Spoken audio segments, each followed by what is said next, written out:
meeting nanti jumlahnya nggak sampai semuanya gitu ya, ya udah nanti Bapak mungkin capture ini aja di WhatsApp tadi ya. Mungkin udah jumlahnya udah berapa gitu ya.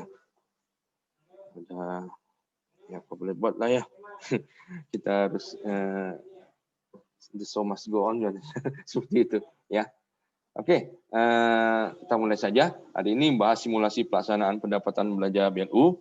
Tapi isinya sebagian besar adalah tentang revisi DIPA gitu ya, dan DIPA BLU maksudnya ya, dan pengesahan belanja serta mekanisme SP3B menjadi SP2B BLU ya, termasuk juga ada ralat jika ada ralat SP3B dan SP2B BLU.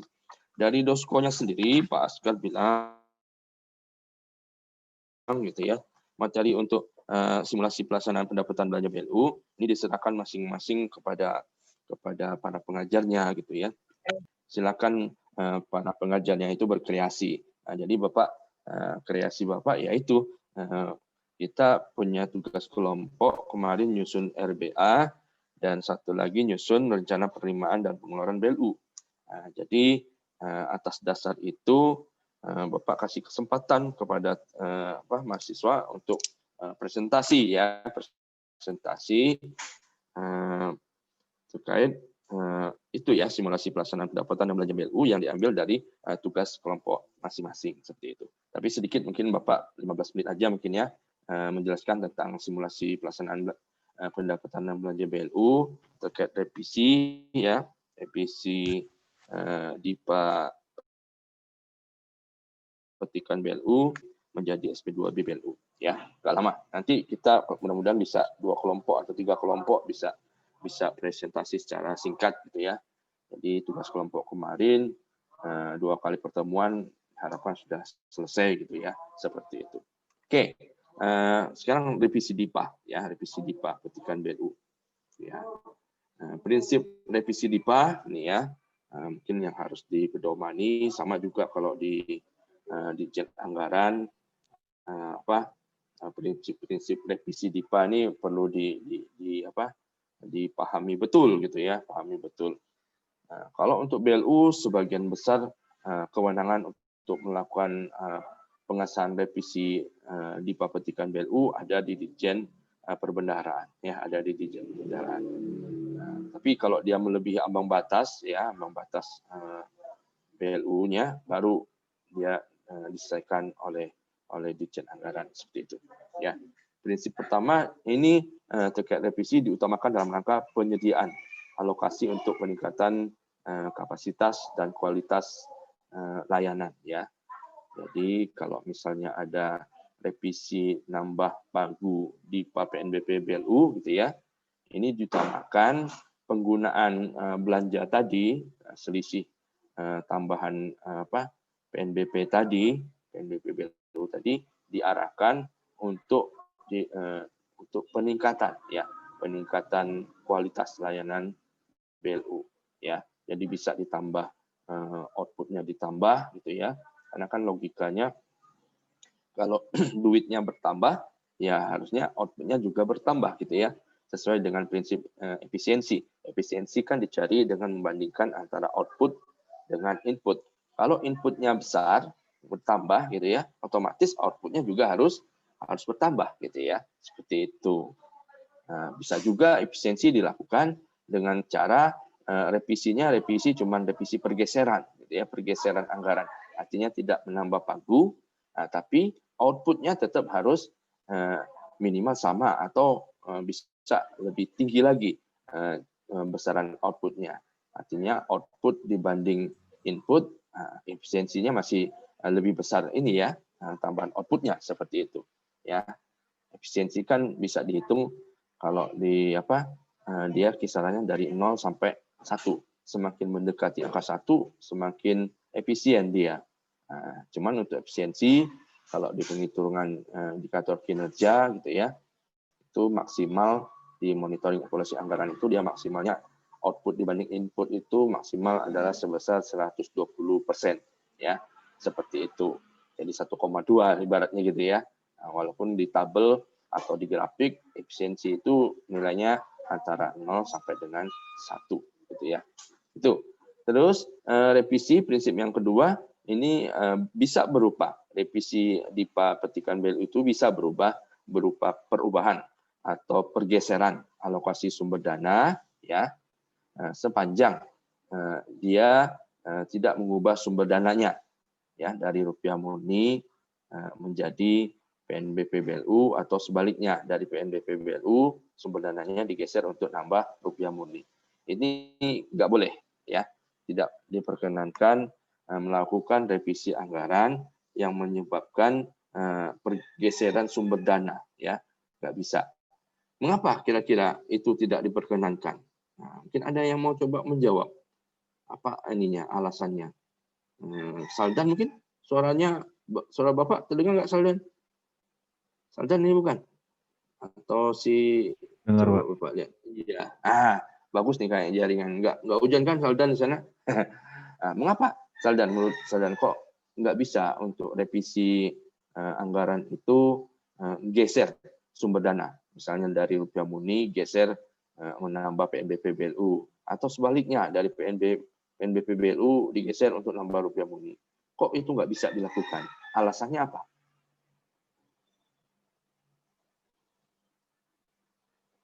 Mungkin Ayo, Saldan. kayak menyalahi masalah. aturan aja sih Pak. Kayak misalnya tuh itu harusnya bisa dengan kayak dari awalnya itu bisa dengan PNBP, tapi ntar karena kayak apa ya, malah nanti ketika dialihkan malah pakai rupiah murni, kayak harusnya tuh untuk yang itu bisa PNBP, tapi kalau diganti rupiah murni kayak menyalahi aja gitu mungkin Pak. Menyalahinya di mana yang bagian yang disalahkan itu. Coba kalau Bapak kejar terus tuh jawabannya Saldan. Kalau apa ya Pak, misalnya itu kegiatan untuk kegiatan A gitu, nah itu bisa harusnya tuh dengan pembiayaan pendanaan itu sumbernya dari PNBP kan. Kemudian juga untuk misalnya yang rupiah murni itu kan contohnya itu kayak misalnya yang berbau dengan honor dan lain sebagainya itu kan memang pakai rupiah murni gitu kan. Tapi kalau misalnya itu nanti ya kayak menyalahi aturan aja sih Pak. Kalau di pikiran saya sementara adanya itu aja Pak. Iya, aturannya mana yang disalahi? Itu Bapak kejar terus tuh. Coba Saldan bisa bantu nunjuk siapa kira-kira yang bisa bantu jawab. Silakan, nggak apa-apa. Kita diskusi saja. Saldannya pilih cewek kalau dapat cewek. Siapa Saldan? Cewek. Cewek Pak. Mahasiswi. Siapa? Mau tunjuk siapa? Mahasiswi cewek. Cewek dong. Siapa nih? Devtiana aja sih Pak. Devtiana mana Devti? Ada Devti nggak? Mudah-mudahan jaringannya bagus. Devti, coba bantu Saldan. Tadi Saldan udah benar jawabnya sesuai ketentuan. Nggak boleh menyalahkan aturan gitu ya, yang usah ditetapkan gitu ya. Aturan yang mana gitu? Bapak kejar terus tuh. Aturan yang mana yang dilanggar gitu ya. Mungkin Devti bisa ini ngasih pencerahan. Nggak apa-apa salah. Ya, silakan. Nanti pagunya berubah nggak sih Pak? Pagu di level mana nih? Di level Satker, di level keseluruhan APBN, atau APBN Pak? Iya, harus mandangnya dari situ, dari sampai keseluruhan gitu ya, APBN-nya. Apa biasanya kalau untuk mengontrol jumlah pagu APBN itu ada istilahnya kan? Ada yang namanya apa? Postur kan? Postur APBN. Iya. Itu postur APBN itu sudah ditetapkan ya di Undang-Undang APBN ya. Nah, itu sudah ditetapkan, dikunci angkanya. Sumber APBN kita jumlahnya misalnya 2.000 triliun. 2.000 triliun itu dirinci sumber dana rupiah murni sebesar sekian, PNBP sekian, pinjaman luar negeri sekian, hibah luar negeri sekian, SBSN surat berharga syariah negara itu suku sekian. Nah, nanti kalau kita melakukan pergeseran tadi dari PNBP kita geser jadi rupiah murni. Nanti angka rupiah murni secara keseluruhan di postur APBN nanti akan berubah, begitu kan? Nah, itu nggak dimungkinkan gitu ya. Terutama rupiah murni itu dikunci gitu ya, dikunci. Tapi kalau untuk PNBP, BLU atau PNBP secara umum itu ya, dia boleh bertambah. Dia boleh bertambah besarannya itu. Nah, tapi mekanismenya nanti pemerintah akan menyampaikan kepada DPR gitu ya. Kan undang-undang APBN itu ditetapkan oleh ini ya bersama dengan DPR gitu ya. Nah, khusus yang sumber dana PNBP ini kita laporkan nanti, pemerintah akan laporkan. Nah, kalau memang bisa di APBNP, di APBNP-nya kita laporkan. Tapi misalnya di tahun itu nggak ada mekanisme APBNP, maka nanti akan kita laporkan di LKPP, laporan keuangan pemerintah pusat ya. Nah, di catatan atas laporan keuangan kita sebutkan ini ada jumlah PNBP-nya bertambah, misalnya tambahnya dari misalnya APBN secara keseluruhan belanjanya ada 2.000 triliun ya, ternyata ada tambahan 100 miliar dari realisasi PNBP yang melampaui target gitu ya. Nah, artinya nanti apa? Dilaporkan di LKPP-nya menjadi 2.100 triliun gitu ya, karena ada tambahan 100 miliar tadi akibat dari realisasi PNBP yang melebihi target seperti itu. Nah, segitu mekanismenya. Jadi mengapa alasannya nggak boleh menggeser alokasi sumber dana dari rupiah murni ke PNBP atau dari PNBP menambah rupiah murni karena sudah diikat angkanya ya, angkanya sudah diikat di postur APBN seperti itu ya. Itu Saldan ya, mungkin bisa dipahami begitu ya Saldan ya. Oke, yang kedua, yang ketiga revisi DIPA, ini prinsip revisi penggunaan saldo kas BLU ya, ini diutamakan untuk belanja yang secara langsung mendukung atau menunjang pemberian layanan BLU ya. Jadi saldo kas ya dikembalikan lagi untuk meningkatkan layanan BLU seperti itu. Mengapa penting dilakukan revisi untuk penggunaan saldo kas BLU? Nah, karena kita nggak tahu gitu ya. Karena di papetikan awal yang diterima sekitar bulan-bulan November Desember gitu ya, itu di papetikan awal nggak ada tuh angka saldo kas BLU-nya. Karena apa? Karena belum tahu sisa saldo kas BLU-nya itu ya akibat dari selisih dari realisasi PNBP ya, realisasi belanjanya dengan yang sudah ditarget, yang sudah disetorkan berapa gitu kan, nanti kan dia akan menjadi saldo awal di tahun anggaran berikutnya. Misalnya ada Satker Universitas Negeri Jakarta, saldo kas ininya dia sepanjang tahun 2020 dia mencapai PNBP-nya sebesar misalnya 100 miliar gitu ya. Nah, terus yang sudah dia SP2B itu BLU sudah disahkan itu sebesar 90 miliar. Artinya apa? Ada 10 miliar yang akan menjadi saldo awal di tahun anggaran berikutnya. Nah, 10 miliar tadi itu harus dilakukan revisi anggaran biar dia tercantum di awal tahun anggaran nanti saldo kasnya seperti itu ya. Itu maksudnya untuk bisa mencantumkan saldo awal kasnya itu ya akibat dari selisih PNBP BLU yang tidak terrealisasi di tahun anggaran sebelumnya ya. Terus yang keempat prinsip ini juga revisi berupa penambahan pagu ya yang disebabkan terlampauinya target PNBP. Ini dilakukan secara proporsional dengan peningkatan volume layanan. Artinya apa? Ya itu tadi Bapak bilang apabila ada revisi nambah pagu PNBP BLU, selisih ininya tambahan belanja tadi bisa digunakan untuk meningkatkan layanan Satker BLU tadi dengan proporsi bisa menambah volume outputnya karena inputnya ya jumlah dananya bertambah otomatis ya harus diiringi juga dengan tambahan volume output seperti itu ya. Itu kira-kira prinsip yang utama dari revisi DIPA ya. Revisi DIPA baik itu revisi Satker biasa maupun seperti itu.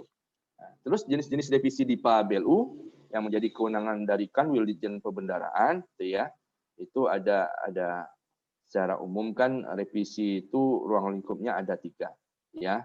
Ada revisi yang menggeser aja, geser anggaran dalam hal ini akan menyebabkan pagunya tetap ya, tidak berubah.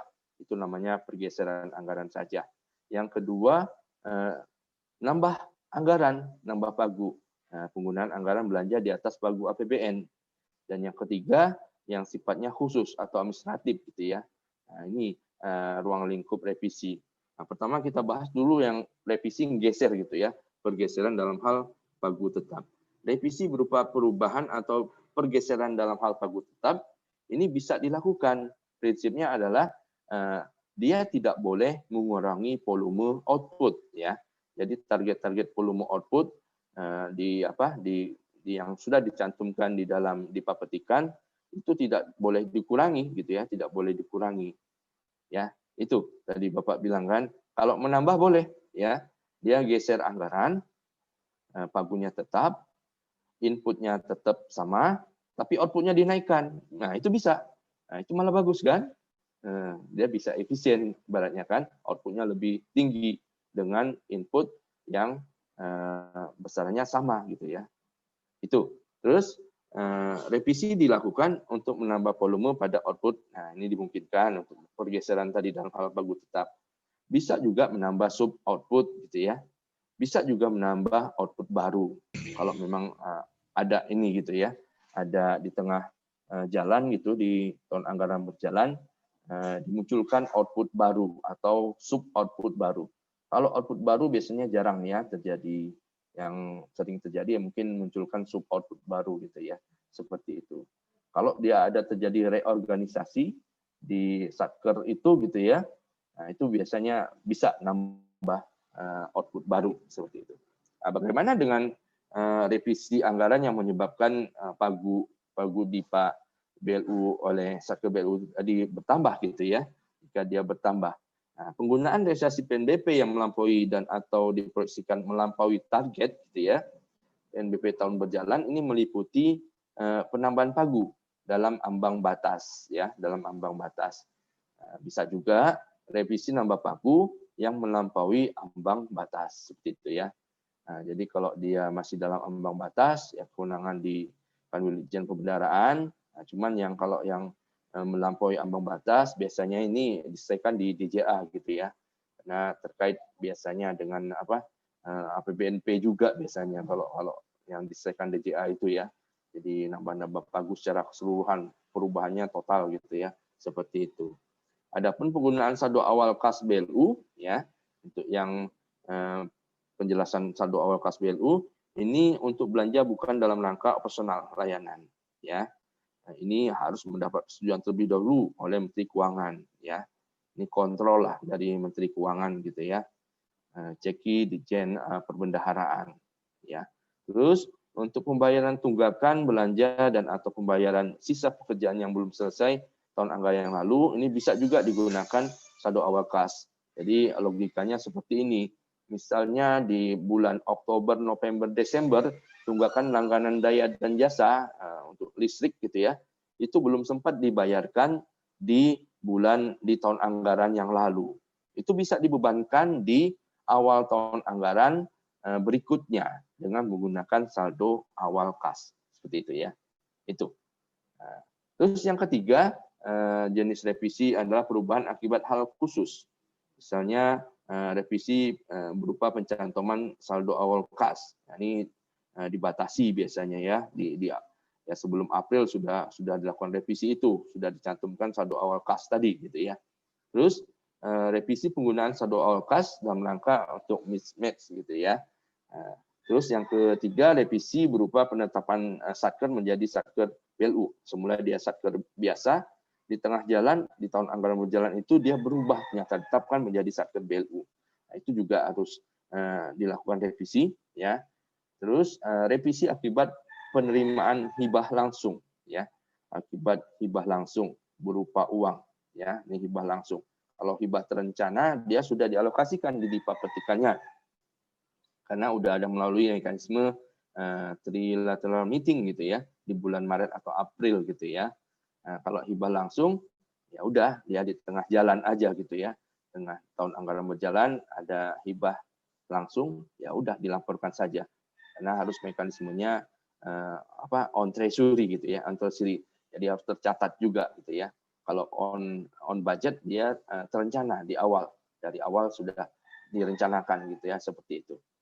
Terus revisi akibat pemindahan dana BLU ini pun juga termasuk hal khusus gitu ya, seperti itu. Ini contoh dari dipapetikan tahun anggaran 2021. Ini masih baru nih ya, ditetapkan atau disahkan oleh Dirjen Anggaran atas nama Menteri Keuangan Pak Askolani gitu ya, Dirjen Anggaran ya.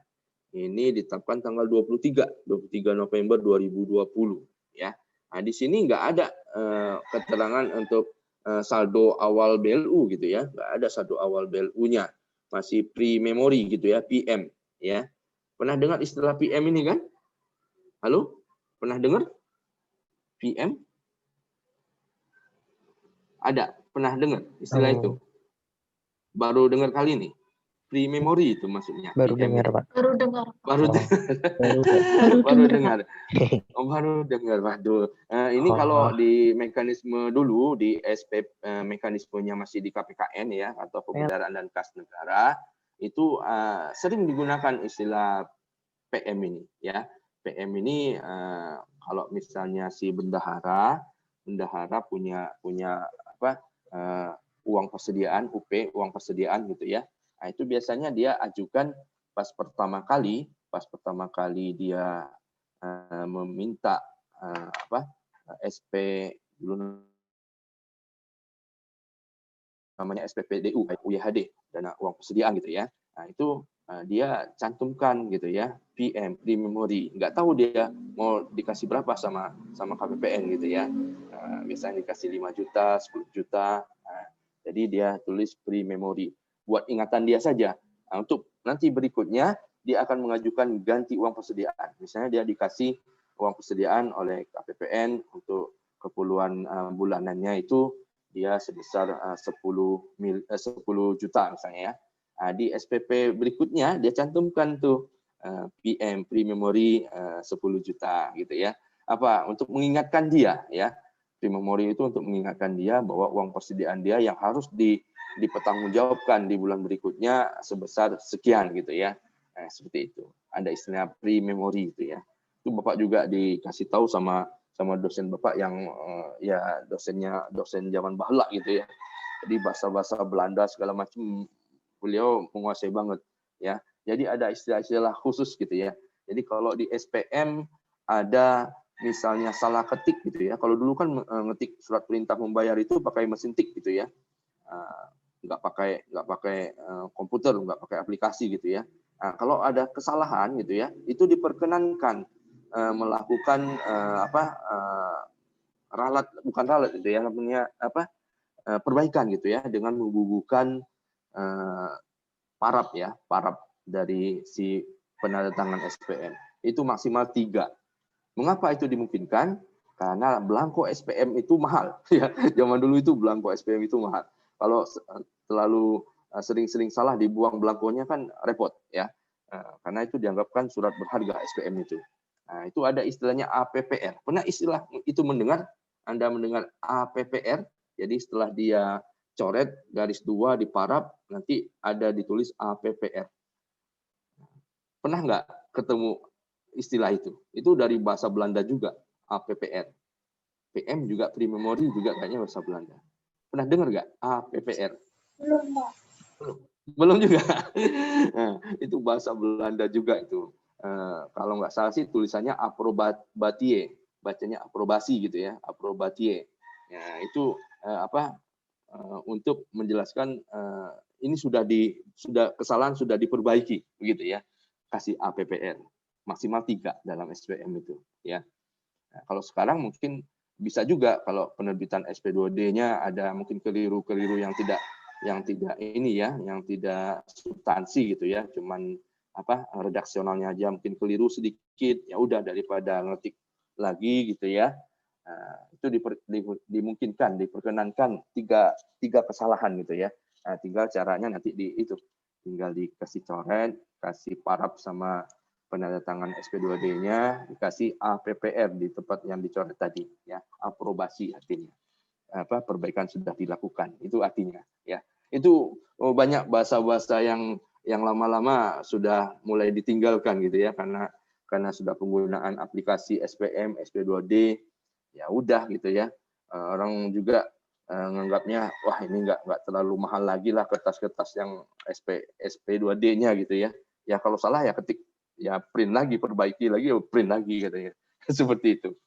Kalau zaman Bapak di awal-awal dulu di KPKN itu ada berita acara penghapusan belangko SPM. Ketahuan tuh ya. Jadi tiap tahun berapa belangko SPM yang salah gitu ya, dilaporkan karena itu termasuk surat berharga ya. Itu cerita zaman dulu ya, cerita zaman dulu. Sekarang sepertinya nggak lagi ya. Seperti itu. Oke, ini contoh DIPA petikan Poli Kesehatan Kupang ya, Poltekkes Kupang. Ada di Nusa Tenggara Timur ya, di bawah Kementerian Kesehatan ya. Nah, di sini ada besaran persentase ambang batas ya. Ya sebesar 100% ya dari PNBP gitu ya. Status BLU-nya BLU penuh. Pagudipanya secara keseluruhan 104 miliar sekian gitu ya. 104 sekian miliar. Komposisinya ini dicoret gitu ya. Komposisinya dicoret ya. Mungkin enggak ya Bu Mutianya khawatir gitu ya. Kalau diketahui rupiah murninya berapa, PNBP tahun berjalannya berapa. Jadi dia sumbernya cuma 2 saja ini ya, dari rupiah murni dan PNBP. Bapak pernah cerita kemarin kan, untuk melihat kemandirian suatu satker BLU bisa kita lihat dari komposisi ini ya. PNBP-nya berapa, rupiah murninya berapa. Kalau lebih besar rupiah murninya, artinya dia status BLU-nya belum terlalu mandiri, masih dia perlu disuapin dengan rupiah murni gitu ya. Nah, tapi kalau PNBP-nya itu yang lebih dominan, nah itu dia artinya dia sudah relatif mandiri. Contoh yang pernah Bapak sampaikan universitas terbuka gitu ya. Rupiah murninya sedikit saja gitu ya. Yang paling besar justru dari PNBP BLU-nya gitu ya. Dari pagu dia 1, sekian triliun gitu ya. Hampir satu triliunnya 900-an miliarnya itu dari PNBP BLU-nya. Jadi rupiah murninya sedikit saja gitu ya. Seperti itu. Artinya mereka sudah bisa mandiri ya. Itu contoh DIPA petikan BLU yang terbaru nih ya tahun 2021 dengan status BLU Poltekkes Kupang BLU penuh, ambang batas 100% dengan saldo awal ini belum dicantumkan ya, saldo awal ini masih pre memori ya. Penggunaan saldo awal BLU ini masih pre memori PM ya. Masih belum dicatat gitu ya. Jadi masih belum dicantumkan seperti itu ya. Terus contoh DIPA Satker BLU yang sudah ya. Yang ini sudahkah? Ada nggak di sini? Oh, enggak. Ini contoh DIPA Satker BLU, dia statusnya masih Satker biasa ya. Nah, kemudian di tahun anggaran berjalan ternyata dia nanti akan ditetapkan menjadi DIPA Satker BLU gitu ya. Nah, di sini contoh di Kementerian Agama ada namanya satkernya itu Badan Penyelenggara Jaminan Produk Halal. Ini satker baru gitu kemungkinan besar gitu ya.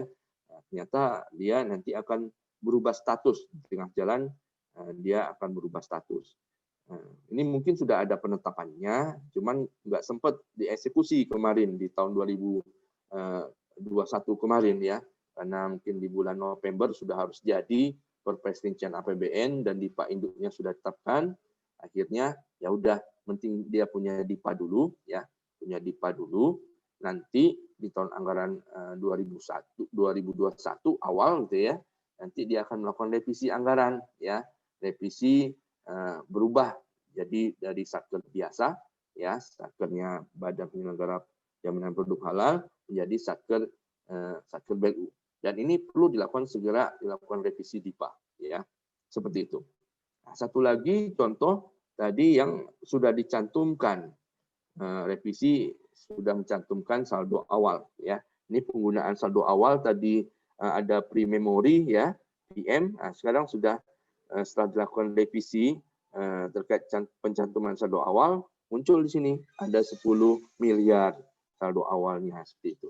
Ini di Satker UIN, ya, UIN Sultan Taha di Jambi, ya, di Jambi. Ini di bawah Kementerian Agama. Jadi ini dicoret juga sama Bu Motia kayaknya, ya, rupiah murninya berapa, PNBP tahun berjalan berapa. Total keseluruhannya 404 miliar, ya, 404 miliar. Ini PNBP sama ini dicoret sama beliau, ya, mungkin ya mungkin dianggapnya sensitif gitu, ya, sensitif. Ini contoh tahun anggaran 2020. Ini ada revisinya sampai revisi ke-8 gitu, ya. Tanggal 23 Desember 2020. Ini mungkin revisi terakhir, ya. 23 Desember 2020 di tahun anggaran 2020, ya. Jadi kalau mendengar kata revisi ini Bapak juga dulu agak alergi juga gitu, ya. Dulu Bapak pernah menangani Ditjen Pendidikan Tinggi, ya. Ditjen Pendidikan Tinggi Kemendiknas gitu, ya, tahun 2005 sampai 2011. Bapak pernah melakukan revisi sampai revisi ke-28. Bayangin tuh, revisi ke-28. Karena dulu ngitung revisinya itu bukan dihitung satu satker gitu, ya. Mereka mengajukan revisi perguruan tinggi negeri ada 10 gitu, ya. Masuk barengan. Ya udah kita kasih dia revisi yang satu rombongan itu. 2 minggu berikutnya sudah masuk lagi revisi. Berapa satker dikumpulin gitu, ya. Capek sekali gitu, ya, revisi ini. Jangan dikira tapi kalau semakin banyak revisi, semakin kita dinilai bagus sama pimpinan gitu, ya. Oh, banyak kerjaan katanya, sibuk terus gitu, ya. Nah, dari pimpinan malah kebalikan gitu, ya. Semakin banyak revisi, ya, mitra kerja yang kita layani, semakin jelek kita dianggap sama pimpinan gitu, ya, sama atasan. Mengapa? Karena kita dianggap tidak perencanaan penganggaran di awalnya itu tidak matang gitu, ya. Makanya mereka melakukan revisi di tengah jalan gitu, ya. Nah, itu dilemanya seperti itu. Padahal kan ya kadang-kadang revisi ini memang harus dilakukan gitu, ya, harus dilakukan karena memang ada perkembangan atau dinamika yang luar biasa gitu, ya. Seperti misalnya ada revisi refocusing seperti tahun anggaran 2020 kan, itu revisinya mesti banyak itu. Karena apa? Karena ada revisi refocusing itu revisinya pemotongan anggaran gitu, ya. Pemotongan anggaran dialihkan untuk penanganan pandemi COVID-19 gitu, ya. Mau tidak mau harus dilakukan revisi gitu, ya. Seperti itu, ya. Ada beberapa mahasiswa Bapak yang KTTA-nya mengambil topik revisi gitu, ya. Bagus, menarik gitu, ya. Seperti itu. Oh ya, katanya si Mada nggak masuk hari ini, ya? Si Mada tadi ini nyampaikan, ya. Iya, Pak. Kurnia, ya, tadi, ya. Mada belum bergabung, belum, ya. Memang ini beliau P3 kata gitu. Iya, Pak. Iya, Pak, lagi kontrol. Lagi kontrol. Iya, Bapak juga kasihan sebenarnya sama si Mada gitu, ya. Proposal KTTA-nya sampai 3 kali berubah gitu, ya. Sampai 3 kali berubah. Pertama Bapak tolak, kedua tolak lagi, 3 mau nolak nggak enak. Ya akhirnya Bapak kasih saran perbaikan. Akhirnya ya mungkin kecapean juga dia, mungkin semalam perbaikannya gitu, ya. Ya, tapi ya ada kemajuan paling enggak. Katanya beliau pernah kecelakaan, ya? Ini, ya, Kurnia, ya? Mada, ya? Iya. Oh, ya. Mungkin itulah penyebabnya jadi, ya. Jadi nggak fokus gitu, ya. Mungkin sempat kebentur mungkin kepalanya mungkin, ya. Jadi agak susah mikir yang berat-berat gitu, ya. Oke, kita doakan aja teman kita bisa inilah, ya, melewati masa-masa sulitnya seperti itu, ya. Oke, kita lanjut, ya. Sekarang kita masuk ke simulasi pengesahan pendapatan dan belanja gitu, ya. Nah, ini pengesahan belanja BLU sumber dana rupiah murni dilakukan dengan mekanisme revisi dengan mekanisme pengesahan seperti biasa, satker biasa. Artinya dia pengesahannya dengan menggunakan GU, ganti uang persediaan seperti itu ya. GU nihil kalau di akhir tahun anggaran. Jadi mekanismenya sama. Uang persediaan, terus dari uang persediaan nanti dia akan mengajukan ganti uang persediaan, GUP gitu ya. Terus kalau dia kurang masih uang persediaannya bisa menambah dengan TUP, tambah uang persediaan, dia harus pertanggungjawabkan paling lambat 1 bulan berikutnya gitu ya. Jadi misal dia mengajukan uang persediaannya cuma dikasih 25 juta. Tahu-tahu di tengah jalan dia ada keperluan mendesak gitu ya, untuk bulan berikutnya dia butuh dana 100 juta. Kalau cuma mengandalkan dari uang persediaan, tentu dia nggak bakal cukup untuk melaksanakan mungkin ada kegiatan yang mendesak gitu ya. Maka dia akan mengajukan TUP, tambah uang persediaan. Ya, misalnya dia minta tambahan sebesar 100 juta. Nah, 100 juta tambahan uang persediaan tadi itu harus di SPJ-kan dia, ya, ditanggungjawabkan dia itu paling lambat 1 bulan setelah dia menerima tambah uang persediaan tadi, ya. Nah, seperti itu mekanismenya. Nanti atas TUP yang 100 juta itu nanti akan diterbitkan namanya GU nihil, gitu ya, GU nihil sebagai pengesahan. Nah, kalau untuk yang uang persediaan biasa, dia akan diterbitkan GU isi. GU isi artinya ya revolving gitu ya. Misalnya dia dapat 10 juta, dia SPJ-kan 8 juta saja, artinya 2 jutanya ada di kas bendahara, 8 jutanya nanti akan di revolving lagi kalau disetujui pengesahan dia tadi ya, yang GUP-nya tadi. Itu yang rupiah murni.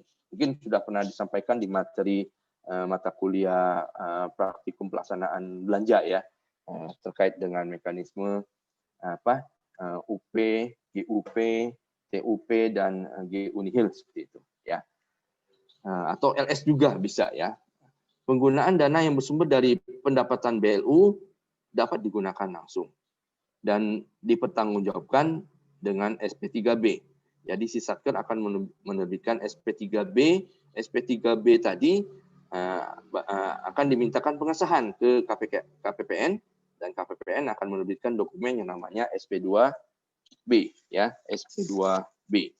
Seperti itu ya, surat pengesahan pendapatan dan belanja BLU yang ditandatangani oleh Kepala Seksi Pencairan Dana di kantor pelayanan pembendaraan negara. Terus yang ketiga ya, apabila belanja dalam ambang batas, maka dia bisa melakukan belanja dulu gitu ya. Nanti baru dilakukan revisi gitu ya. Tapi beda halnya dengan kalau dia ingin membelanjakan di atas ambang batas, dia harus melakukan revisi anggaran dulu ya. Baru setelah itu dia bisa melakukan belanja ya. Itu bedanya. Makanya ada di DIPA-nya dicantumkan besaran ambang batas ya. SP3B ini diajukan kepada KPPN paling lambat paling kurang 1 kali dalam 3 bulan ya. Dalam 1 triwulan. Untuk SP3B triwulan keempat, pengesahannya dilakukan sesegera mungkin. Dan tanggal pengesahan terakhir ini akan mengikuti ketentuan yang mengatur tentang RLAT, langkah-langkah akhir tahun anggaran. Ya, karena ketat biasanya di KPPN itu mulai triwulan 4, terutama bulan-bulan Desember itu ketat sekali LS-nya segala macam ya, GU-nya juga dibatasi segala macam, termasuk pengesahan juga. SP3B dilampiri surat pernyataan tanggung jawab SPTJ. Kalau dulu namanya SPTJM gitu ya, ditambah mutlak gitu ya. Nah, sekarang mutlaknya hilang gitu ya. Tinggal SPTJ aja, surat pernyataan tanggung jawab ya. Nah, ini surat pernyataan tanggung jawab ini dulu dianggapnya mutlak menjadi tanggung jawab oleh KPA, kuasa pengguna anggaran gitu ya. Kalau ada terjadi sesuatu hal-hal yang tertentu gitu ya, ini akan menjadi tanggung jawab oleh KPA gitu ya. Rupanya mungkin banyak KPA yang keberatan dengan istilah surat pernyataan tanggung jawab mutlak itu ya. Akhirnya kata-kata mutlak dicoret gitu ya. Jadi surat pernyataan tanggung jawab gitu ya. bukan mutlak berada di KPA, dilihat juga kesalahannya apa gitu ya, bukan menjadi mutlak kesalahan di si KPA gitu ya, seperti itu. Berdasarkan SP3B tersebut, si KPPN akan menerbitkan SP2B, ya, surat pengesahan pendapatan dan belanja sebagai dasar realisasi penggunaan dana yang bersumber dari pendapatan BLU. Ya. Nah, mekanismenya bagannya seperti ini. Satker BLU akan mengajukan SP3 BLU, KPPN kemudian mengesahkan dengan menerbitkan SP2B BLU. Untuk belanja rupiah murni mengikuti mekanisme sebagaimana Satker biasa. Ada mekanisme UP, GUP, TUP, dan GUP nihil gitu ya, GU nihil gitu ya. Seperti itu. Nah, mekanisme SP3B sampai dia ditetapkan pengesahan melalui SP2B BLU seperti ini. Satker BLU akan mengajukan ADK. ADK itu apa? Pernah dengar istilah ADK? Pernah, Pak. Apa tuh? Pernah dengar? ADK itu apa? Nah, kalau di PAN 2 harusnya udah kenal nih istilahnya ADK. Kalau dia mengirimkan ADK, kalau untuk ada revisi anggaran kan dia harus menyampaikan juga ADK, RKKR. Apa itu ADK? Ada yang tahu? Arsip data komputer. Arsip data komputer, ya. Iya, kalau orang Batak bilangnya arsip data komputer gitu ya, komputer gitu ya, seperti itu ya. SP3 BLU beserta kelengkapan dan SPTJ juga gitu ya. Terus FO ya, dari Satker BLU tadi akan menyerahkan dokumen tadi kepada front office ya, petugas front office KPPN ya. Bapak karir pertama sebagai pegawai KPKN di tahun 98 gitu ya. Ini menjadi petugas FO ini ya. Dulu namanya bukan petugas front office, loket penerimaan SPP ya.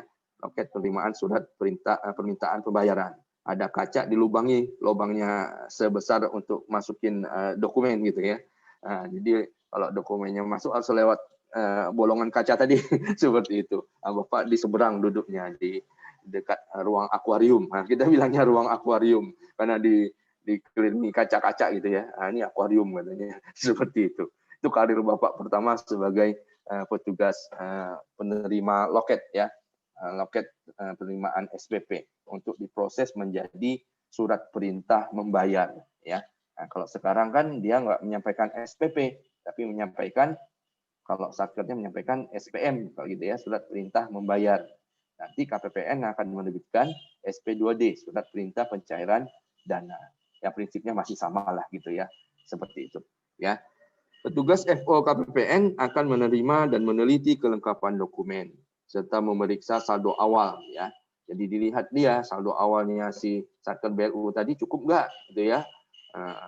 Seperti itu ya, selalu. Jadi kalau nggak cukup ya udah dikembalikan aja gitu ya, dikembalikan atau ditolak gitu ya. Oh ini nggak cukup, duitnya cuma sekian kok mau belanja sekian gitu ya. Seperti itu. Ini saringan awalnya di petugas front office ini ya, seperti itu. Karena dia tahu dia terhubung dengan komputer, artinya bisa melihat pengawasan kartu pengawasan DIPA-nya masing-masing satker gitu ya. Oh ternyata dia sisanya dananya tinggal sekian. Ya, kalau memang duitnya nggak cukup, ya nggak bisa di-SPJ-kan seperti itu. Ya, jadi ini saringan awalnya di sini di front office. Ya, terus petugas front office ya atas dasar ADK tadi, arsip data komputer, akan memasukkan ADK tadi ke dalam komputer, terus dikonversi ya ke dalam komputer untuk dilakukan validasi melalui SPAN gitu ya. SPAN masih ingat apa namanya SPAN? Ada yang masih ingat SPAN? Halo? Apa itu SPAN? Sistem perbendaharaan dan negara. Sistem perbendaharaan anggaran negara. Sistem perbendaharaan dan anggaran negara, Pak. Iya, SPAN, sistem pembendaharaan dan anggaran negara gitu ya. Itu SPAN itu dibangun bersama dengan ini ya, antara DCA dengan DCPB ya. Jadi para programmer di DJA dan DJPB ini berkolaborasi untuk mendukung konsultan. Siapa konsultan SPAN itu? Dari Korea, dari LG. Dari Korea, ini mereka programmer di anggaran, itu ada Pak Irwan Suliantoro gitu ya, ada Pak Topik, ada segala macam di DJA ya, itu mereka dilibatkan dalam tim SPAN ini gitu ya. Ini Bapak bilang ini terobosan yang luar biasa gitu ya, terkait dengan penganggaran dan pembendaraan gitu ya, budget dan treasury gitu ya. Dengan adanya SPAN ini gitu ya, akan meminimalkan kesalahan gitu ya. Nah, cuman ada kesulitan juga pas awal-awal kita penerapan SPAN ini, karena dia ibaratnya saringannya itu, ibaratnya kalau kita ibaratkan jaring gitu ya, ini jaring pukat harimau gitu ya, jadi jaringnya kecil gitu ya, jadi kalau melakukan validasi lama sekali gitu ya, lama sekali. Jadi memang dia teliti banget gitu ya, teliti banget. Tapi apa boleh buat, karena dia ketelitiannya tinggi, proses validasinya lama ya, lama sekali. Akhirnya ya mungkin seiring dengan waktu ya akhirnya bisa dimitigasi gitu ya, biar prosesnya bisa lebih cepat, tidak mengganggu juga proses penyelesaian revisi segala macam ya. Akhirnya validasi bisa lebih cepat seperti itu ya. Nah, setelah dia lolos validasi, barulah si KPPN nanti akan menerbitkan dokumen SP2B BLU ya. Itu validasi SPAN namanya. Oke, untuk kalau namanya hidup itu kan nggak mungkin lurus-lurus terus gitu ya, selalu benar gitu ya. Bagaimana kalau misalnya dalam mekanisme pengesahan SP3B menjadi SP2B BLU itu sudah terlanjur salah gitu ya, ada salah gitu ya dalam pengesahannya, yaitu tinggal kita telusuri kesalahannya apa gitu ya. Tapi ada mekanisme untuk melakukan ralat ya, ralat SP3B dan SP2B BLU. Apabila udah terlanjur salah gitu ya, lanjut salah, SP3B dan SP2B sudah diterbitkan, maka si Satker BLU bisa melakukan ralat ya. Apabila terjadi kesalahan pada SP3B BLU. Pertama, kesalahan administrasi ya, misalnya pencantuman kode kegiatan, output, jenis belanja, kode akunnya keliru, itu bisa dilakukan dengan mekanisme koreksi ya, mekanisme koreksi. Akunnya keliru gitu ya, diperbaiki menjadi akun yang benar seperti apa. Terus kesalahan pencantuman jumlah nominal belanja BLU, jumlah duitnya berbeda ya, jumlah nominalnya berbeda. Maka ini bukan melalui koreksi tapi mekanisme penyesuaian ya. Untuk itu langkah-langkah yang dilakukan adalah akan diajukan kembali ya ralat, permintaan ralat SP3B ya. Langkah-langkahnya adalah harus dikopi dulu SP3B BLU yang sudah terlanjur salah tadi ya, dan diterbitkan kembali SP2B yang baru gitu ya. Jadi SP3B BLU yang lama dan SP2B BLU yang lama ini dilampirkan ya. Kemudian dia menampilkan juga SPD surat pernyataan tanggung jawab ya, yang tanda tangani oleh kepala kantornya, kuasa PA atau pimpinan Satker BLU itu. ADK dan hard copy perbaikan ya atau penyesuaian SP3B BLU dengan nomor lama ya untuk koreksi, dan dengan nomor baru apabila untuk penyesuaian tadi ya. Kalau kesalahan pencatuan jumlah nominal dia penyesuaian dari aplikasi yang telah disediakan oleh DJPB ya. Terus ada juga penjelasan penyebab mengapa terjadi kesalahan yang ditandatangani oleh KPA, kepala kantor ya, atau pemimpin BLU. Terus informasi data supplier ini juga diperlukan apabila untuk mekanisme jumlah nominal belanjanya itu keliru. Misalnya yang menerima adalah rekanan gitu ya. Jadi data suppliernya itu khusus mekanisme penyesuaian juga harus ada data itu ya. Biasanya di KPPN sudah ada untuk yang rekanan A, rekanan B, rekanan C gitu ya. Tapi harus disesuaikan juga karena ini terkait jumlah nominalnya yang keliru, ya. Terus berdasarkan Per 2 PB 2015 tentang perubahan Per 30, ya, garing PB garing 2011 tentang mekanisme pengesahan pendapatan dan belanja BLU, KPPN akan menerbitkan ralat SP2B BLU berdasarkan ralat SP3B BLU. Terlebih dahulu KPPN akan melakukan ada pembedaan antara KPPN yang sudah menerapkan PAN dan KPPN yang belum menerapkan PAN, ya, SPAN, ya, SPAN. Jadi biasanya KPPN yang sudah menerapkan SPAN itu KPPN yang berada di ibu kota provinsi atau KPPN tipe gede, tipe A. Sedangkan KPPN yang belum menerapkan SPAN biasanya KPPN yang ada di kabupaten, ya, kabupaten, dan biasanya tipenya tipe B gitu ya. Mekanismenya agak berbeda. Kalau yang sudah menerapkan SPAN, dia akan lebih mudah. Dia tinggal menerbitkan SP2B BLU berdasarkan ralat SP3B BLU dengan mekanisme koreksi, ya. Kemudian dia menerbitkan SP2B BLU berdasarkan ralat SP3B BLU dengan mekanisme penyesuaian. Jadi tinggal terbitkan aja SP2B BLU-nya, ya.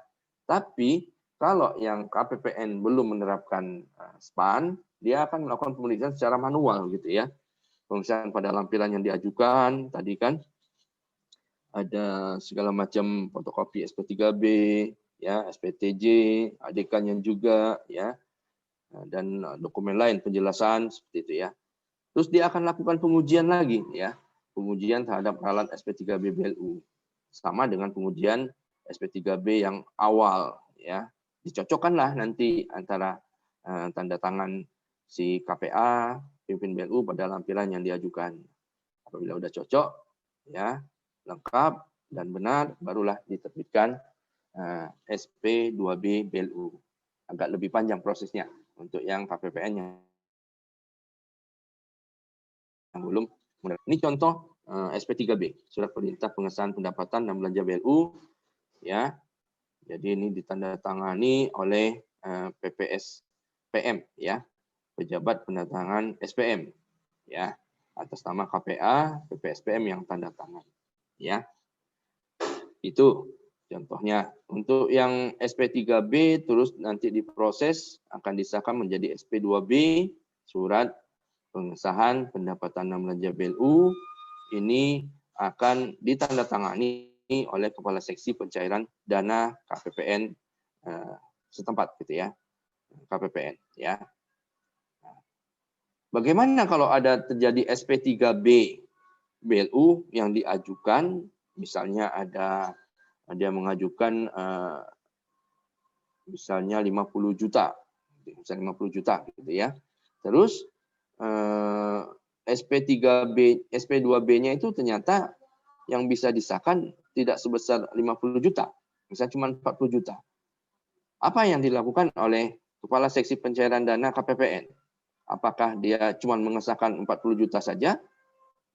Atau dia mengembalikan dokumennya dulu untuk diperbaiki oleh Satker yang bersangkutan?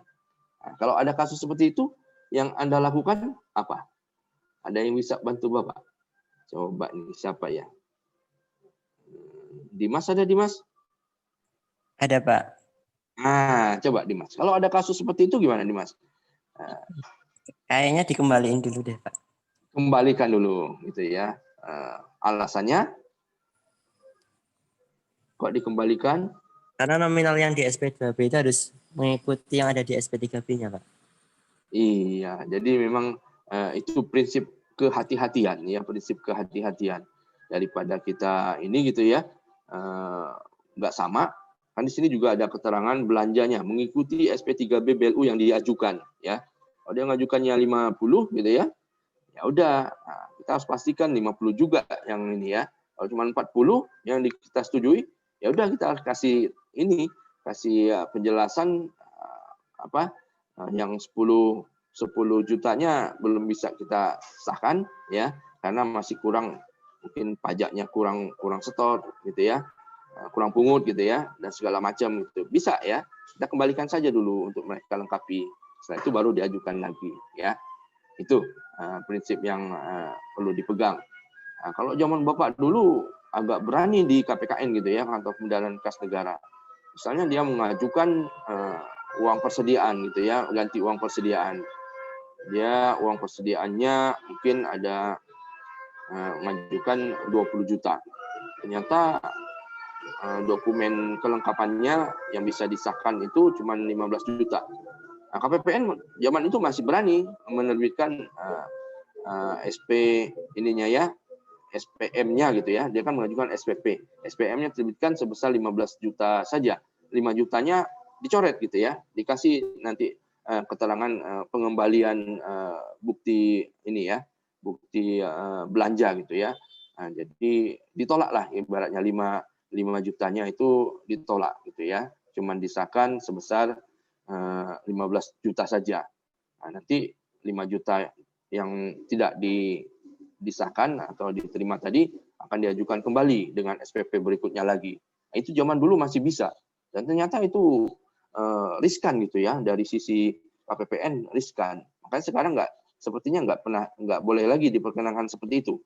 Apa yang diajukan sebesar sekian, ya itu disahkan juga sekian. Ya, jadi kalau memang ada mungkin yang bukti-bukti pengeluaran yang tidak bisa disahkan, ya udah dikembalikan aja, dikasih catatan, nanti mereka ajukan kembali setelah dilakukan perbaikan. Itu ya prosesnya. Itu lebih aman daripada kita harus mencoret ya. Kan pernah kejadian tuh di ini kan di kasus SP2D asli tapi palsu. Pernah dengar kan? Pernah dengar nggak? Kasus kejadian pegawai Ditjen Pembendaraan 2 orang masuk bui gitu ya. Pernah dengar kasus itu?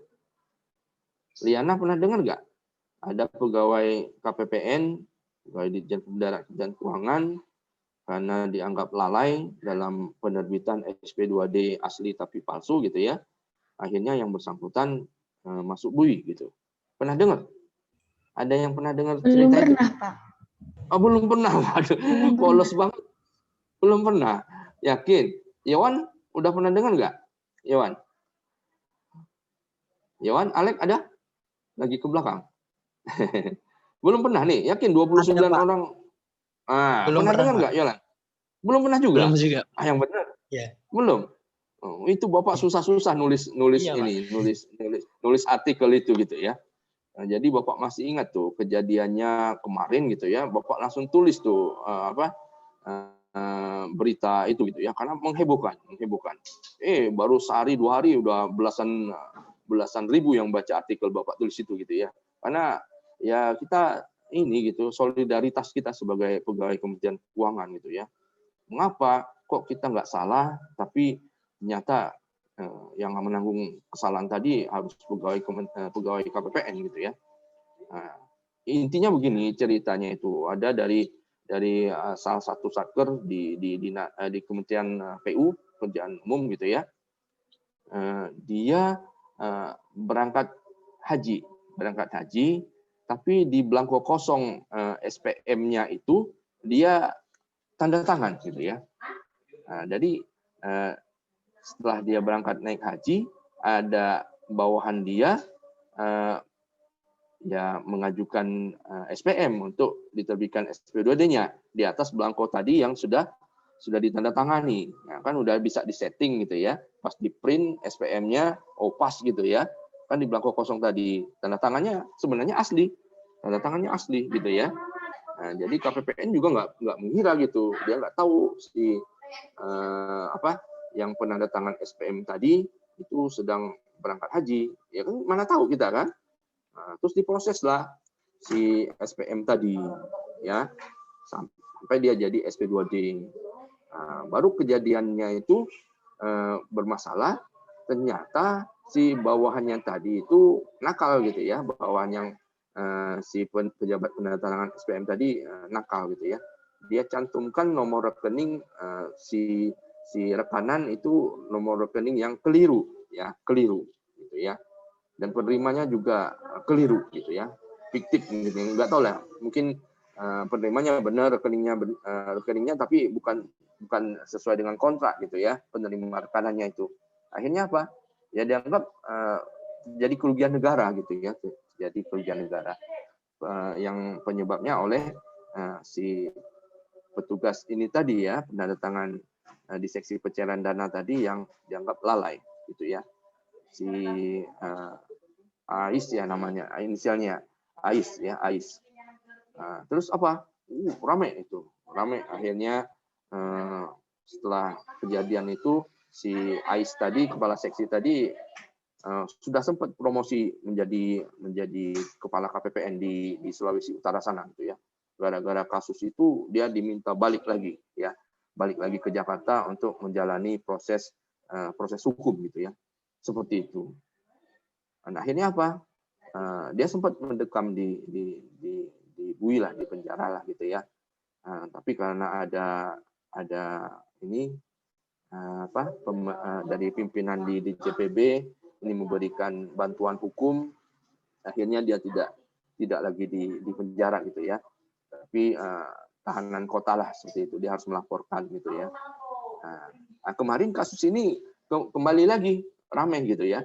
Mengapa? Ternyata dari kejaksaan itu menangkap kembali si yang bersangkutan tadi, kepala seksi pencairan dana tadi, mantan itu ya, si Ais tadi. Dan sekarang sudah dimasukkan lagi di rutan Salemba di Jakarta Pusat sana untuk menjalani hukuman. Dianggapnya buron katanya.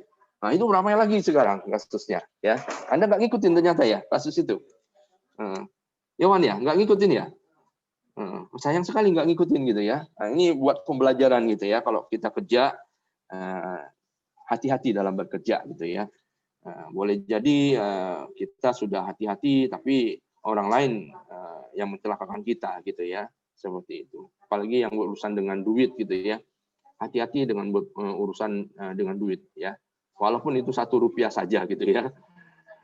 Kayaknya terlalu lebay ya, terlalu berlebihan gitu ya. Rp1. Bapak pernah dulu di seksi perbendaharaan dulu, orang pungut Rp1 kerjaan Bapak jadi berantakan gitu ya. Jadi harus ngulang lagi gitu ya. Sampai ditanyain, gara-garanya apa? Gara-garanya sepele ya. Dalam